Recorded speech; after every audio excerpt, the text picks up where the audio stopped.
Hey Econ kids, this is module 77.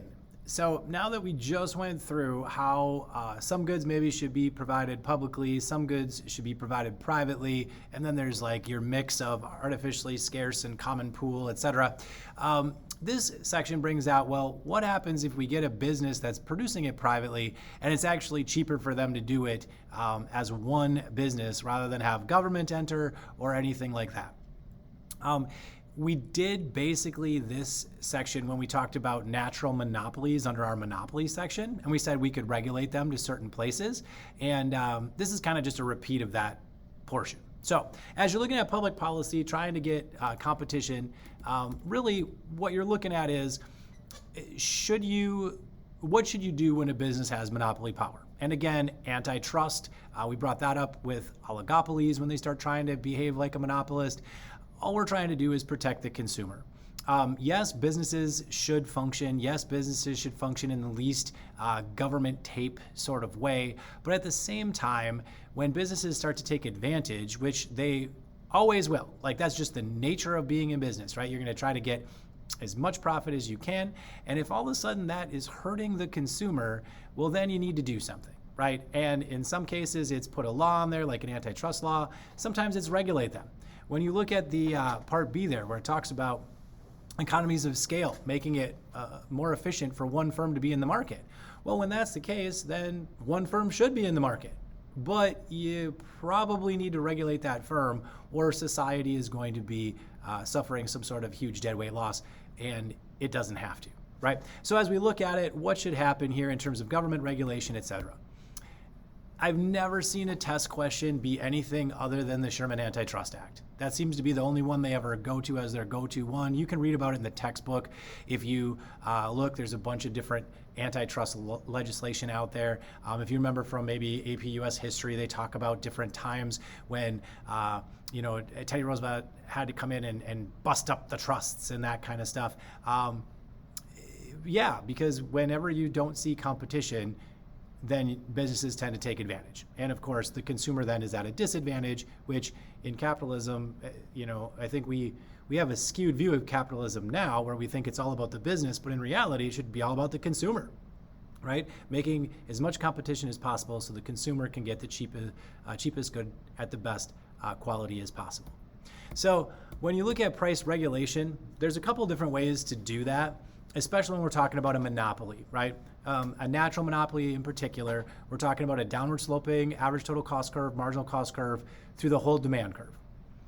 One thing we can do is have marginal cost pricing. So what we could do is we could give the price equal to the marginal cost. That's fine, but at some time or some point, you might see the government have to subsidize through taxpayer dollars that business. Because when you decide to go at that allocatively efficient point, sometimes that business is earning a loss. And if that business is earning a loss, they're going to go out of business because they are a monopoly and they're the only one doing it. And if they're earning a loss, why would they continue to do it? So we don't want that. Instead, what we want is them to continue to produce. So if you're going to pick this method, then what you might want to do is subsidize any losses that business might have. When do we see examples? I think we talked about in class, like the power company. If really big businesses out there who are sucking lots and lots of energy off that grid, if this is what you do, they tend to win in this game because they get super low energy prices and the taxpayer is going to have to pay in taxes to the power company to subsidize that loss. And you would never, as a taxpayer, even though you're going to get the cheaper price on the energy too, the problem is as like a homeowner, you're not going to use enough energy that you're really going to be able to win in this game, right? You're going to probably pay more in taxes than you are in electricity savings. At the same time, the business that's sucking at that electricity, they are going to win. Because if they are using that electricity 24/7, running their machines, et cetera, you're going to end up subsidizing the business for having that. The second one is average cost pricing. This might be a better choice, average cost pricing, because you're going to produce where your price is equal to its average total cost. And then what you'll do is you'll have like the least price, but you might end up with a little deadweight loss in there, right? So society might not be the happiest, but at the same time, you don't have to worry about like, oh, we have to raise the taxes to subsidize this good versus like, oh, we're just going to get as cheap as we can. Even though we know some people maybe aren't getting it, it's probably going to be the most people are going to get it for the most good, if you will. So as you look at that, what does it look like? Well, this is a natural monopoly. You can see the red line is my demand average revenue price line. My marginal revenue is underneath, right? So just like a normal monopoly graph would be drawn. But in this case, my average cost curve is the green line. So it's down sloping the whole way through my demand curve. So this is a natural monopoly, right, by definition. But my blue line there, that one is my marginal cost curve. And my marginal cost curve hasn't started to come up yet. Like, right, that should be like Nike swoosh-esque, and it hasn't come up through the green yet because that's happening out into more quantity. That'll end up happening. So what do we have here? Well, I drew this one out already. Try to use the same colors and everything to have your, the best possible way.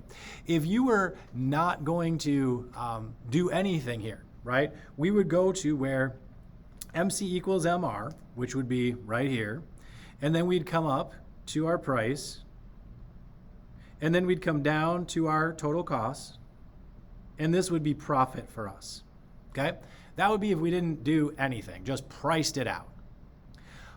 If I decided to price it out where I was doing this, my marginal cost pricing, where my price was equal to my marginal cost, then what I would do is I would produce down here, okay?